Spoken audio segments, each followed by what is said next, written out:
일단 오늘 정부 발표 내용을 보면 정부에서는 어찌됐건 일본이 1시간 단위로 방류 데이터를 실시간으로 제공할 것이고 우리 전문가가 2주에 한 번씩 현장에 가서 또 IAEA 사무소죠.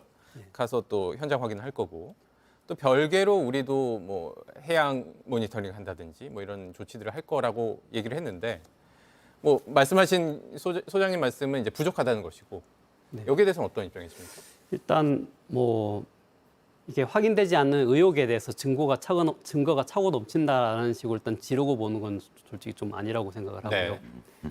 그리고 사실 뭐 제가 오늘 그 사이트를 계속 확인을 해보고 있었는데 예. 오늘 보니까 실제로 1,500베큐렐/리터 얘기했었는데 보니까 지금 계산된 양은 20베큐렐/리터 정도 되고 실제로 그 입구에서 측정된 양은 한 50베큐렐/리터 정도로 보고 있더라고요. 그러니까 일본이 예. 기존에 밝혔던 그러니까 오염수를 처리해서 그렇게 예. 희석해서 보내는 양의 기준에 그 방사선 양이 더 적었다는 말씀이신 그거 거죠? 그러니까 원래 일본이 이거 밑으로 보내겠다라고 한 1,500보다 한 훨씬 낮은 게 사실 30 적어도 한 몇 배 정도 낮은 정도로 이제 희석을 해서 내보내고 있는 걸로 확인이 되었고요. 네.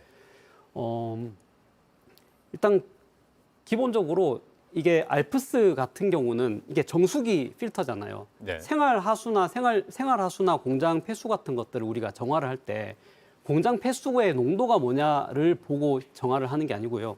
일단 기본적으로 공장 폐수를 정화할 수 있는 필터들을 최대한 갖춘 다음에 일단 우리가 여기서 문제의 핵심은 그러면 처리돼서 나가는 물이 과연 이 환경에 영향을 주지 않을 정도로 미미한 정도로 배출 기준 이하로 관리되고 있느냐가 결국은 이 문제의 핵심이기 때문에 알프스 같은 경우는 정수기 필터니까 사실 중간에 정수기 필터가 펌프가 고장이 나면 펌프를 교체를 하면 되는 거고 그다음에 정수기 필터를 교체를 해야 되면 필터를 교체를 하면 되는 건데 지금 이 과정 자체가 걸은 다음에 확인을 하고 또 올려서 또 확인을 하고 나가기 전 또 확인을 하고 그 중간중간 과정에서 혹시라도 뭐 문제가 있으면 이거를 끊겠다라는 거기 때문에 사실 알프스 작동 이후에도 알프스 처리 이후에도 거쳐야 될 단계들이 많아서 일단은 그 부분에 있어서 직접적으로 뭐 아까 한 소장님은 이제 그 소스텀이라고 하는 그 데브리를 말씀하셨지만은 네. 오늘 낮에도 말씀드렸지만 데브리가 결국은 이 처리수에 직접적으로 영향을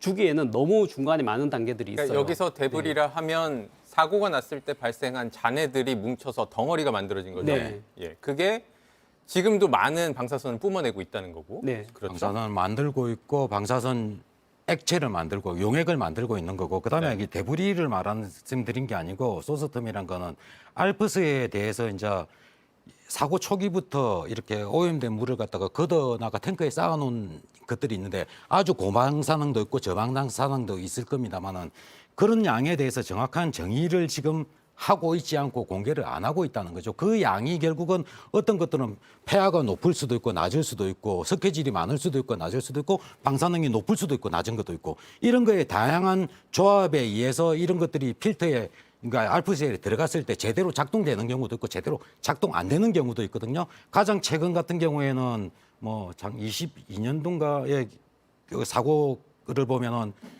이 폐하 조절을 잘못해가지고 스트론튬이 모여있던 스트론튬을 필터가 오히려 녹여가지고 배출기로 역할을 했다는 그런 사고의 예도 있거든요. 그러니까 실제적으로 이 폐기물에 대한 전체적인 조건에서 안정적으로 운영되는가에 대한 입증 자료가 없기 때문에 그걸 성능 안전성이라 그러는데 안전 성능성이 확보가 안 됐기 때문에 IAEA도 그거는 우리가 확보 못했다라고 이야기한 거고 네. 그렇다면 그걸 근거로 했을 때 일본한테 맡겨놨을 때 앞으로 저 폐기물들을 사고 없이 제대로 처리할 수 있을까에 대해서는 의구심을 가지는 게 당연한 겁니다. 네.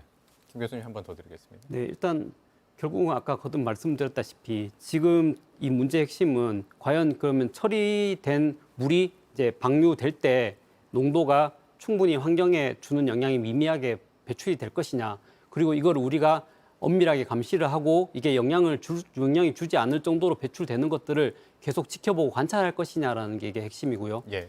어쨌든 중간 앞에 단계 같은 경우는 사실 저희가 그러니까 상수를 취하거나 아니면 생활하수를 정하는 경우에도 이 생활하수가 뭐 인분이 어느 정도 들어있고 이런 것들을 뭐 먼저 모니터링 해가지고 이거는 어느 정도 비율로 들어있으니까 이 필터 쓰고 이건 어느 정도 비율로 들어있으니까 이런 필터 쓰고 이런 식이 아니고 기본적으로 발생할 수 있는 모든 가능성을 염두에 두고 필터를 설계를 하고요. 네.